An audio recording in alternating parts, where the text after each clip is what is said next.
మొత్తంలో ఒక పండుగ వాతావరణంలో తెలుగుదేశం కార్యకర్తలు ఇంటింటికి పోయి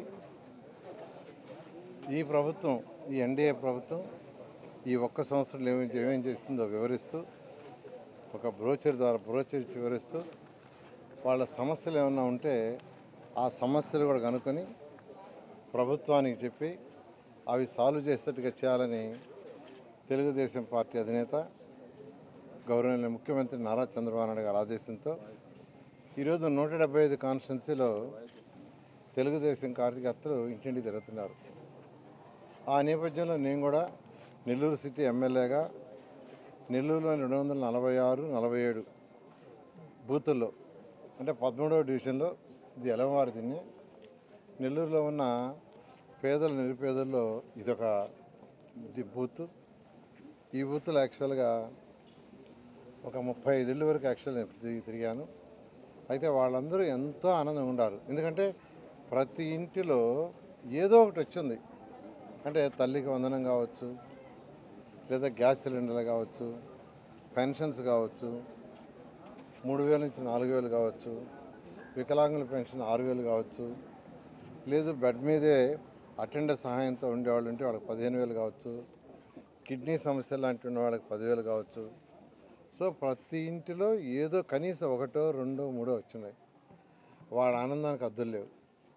అయితే చిన్నవి అంటే డ్రైనేజీలు కొద్దిగా సరిగా లేదని ఒక దగ్గర చెప్పడం జరిగింది. ఒక మెయిన్ కెనాల్ని యాక్చువల్గా దానికి రివిట్మెంట్ కట్టించమని ఒక దగ్గర అడిగారు. అదేవిధంగా ఒక దగ్గర లేఅవుట్లో రోడ్డు మాకు కంటిన్యూషన్ కావాలి, రోడ్డుని వేయించండి అంటే దాన్ని యాక్చువల్గా ఆర్డీఎఫ్ చేసి రోడ్డు వేయాలి. ఆ విధంగా యాక్చువల్గా చిన్నవి వాళ్ళు చెప్పిన సమస్యలన్నీ చేసేవి, చేయగలిగినవి. ఆ విధంగా ఈరోజు ప్రతి ఇంటికి పోతే వాళ్ళ యొక్క కళ్ళలో ఆనందం అంతా ఏం తెలియదు. ఎందుకంటే ఈ 1 ఇయర్లో ఈ రాష్ట్రం ఎంతో ప్రశాంతంగా ఉందని వాళ్ళే చెప్తున్నారు. ప్రశాంతంగా రాష్ట్రం ఉంది. గత ప్రభుత్వం లాగా తెల్లవారు లేస్తే టీవీలో 4 గంటలకు 5 గంటలకి ఎవరింటి చుట్టూ పోలీసు వాళ్ళు 400, 500 చేరారు అనేది చూసే స్థితి లేదు. ఎందుకంటే గత ప్రభుత్వంలో తెల్లవారు 4 గంటలకే ఇళ్ళు చుట్టూ ముట్టేవాళ్ళు పోలీసు వాళ్ళు, గోడలు దూకిపోయి అరెస్ట్ చేసేవాళ్ళు. అలాంటి పరిస్థితి ఇప్పుడు టీవీలో అవపట్టలేదు. ప్రశాంతంగా ఉంది. గౌరవనీయ ముఖ్యమంత్రి నారా చంద్రబాబు నాయుడు గారు వారికి ఉన్న అపార పరిపాలన అనుభవంతో ఈరోజు రాష్ట్రాన్ని ముందుకు తీసుకుపోతున్నారు. 10,000 కోట్లు, 10 లక్షల కోట్లు యాక్చువల్గా గత ప్రభుత్వం అప్పు చేసి వెళ్ళిపోయింది. 10 లక్షల కోట్లు. దాన్ని తీర్చే బాధ్యత ఈ ప్రభుత్వం మీద పడింది. ప్రభుత్వం అంటే ఎవరు? మళ్ళా మీరే, ప్రజలు కట్టే ట్యాక్సులతోనే దాన్ని తీరుస్తున్నాం. అట్ ది సేమ్ టైం రాష్ట్రం డెవలప్ కావాలంటే సంక్షేమము, అభివృద్ధి రెండు కళ్ళుగా భావించి ఈరోజు ముఖ్యమంత్రి గారు రెండిటికి హై ప్రయారిటీ ఇస్తూ అనేక సంక్షేమాలు,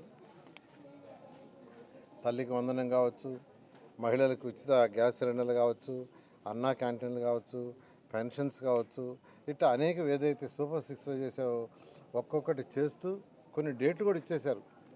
ఆగస్టు 15న మహిళలకు ఉచిత బస్సు ప్రయాణం చేస్తామని. అదేవిధంగా కేంద్ర ప్రభుత్వం 6,000, రాష్ట్ర ప్రభుత్వం 14,000 కలిసి రైతు సోదరులకు 20,000 ఇస్తాం. దాంట్లో కేంద్ర ప్రభుత్వం ఫస్ట్ ఇన్స్టాల్మెంట్ ఎప్పుడు వేస్తే అప్పుడే రాష్ట్ర ప్రభుత్వం ఫస్ట్ ఇన్స్టాల్మెంట్ వేసేట్టుగా ఆల్రెడీ ముఖ్యమంత్రి గారు అనౌన్స్ చేశారు. అదేవిధంగా P4 ప్రోగ్రాం రాష్ట్రంలో ఉన్న డెవలప్ అయి అభివృద్ధి చెందిన టాప్ 10% పీపుల్ బాటంలో ఉన్న 20%కి చేయూతనివ్వాలని P4 ప్రోగ్రాం తీసుకొచ్చారు. ఆ P4 ప్రోగ్రాం చాలా చక్కగా జరుగుతుంది. ఎంతోమంది దాతలు ముందుకు వస్తున్నారు. ఈ విధంగా ఆర్థిక వ్యవస్థని చిన్నాభిన్నం చేసేసి వెళ్ళిపోయిన గత ముఖ్యమంత్రి అంటే ఈ ముఖ్యమంత్రి గారు, మన ముఖ్యమంత్రి గారు గౌరవనీయ నారా చంద్రబాబు నాయుడు గారు ఆర్థిక వ్యవస్థని ట్రాక్లో పెట్టుకుంటూ వచ్చారు. ఇంకా చేయాల్సింది ఉంది. కాబట్టి రాష్ట్ర ప్రజలందరికీ నేను ఒకటే కోరుకునేది, మంత్రిగా కొద్దిగా ఓపిక పట్టండి. అన్నీ 1 బై 1 చేస్తాం. నెల్లూరు సిటీ ఎమ్మెల్యేగా కూడా 1 బై 1 చేసుకుంటూ వస్తున్నాం.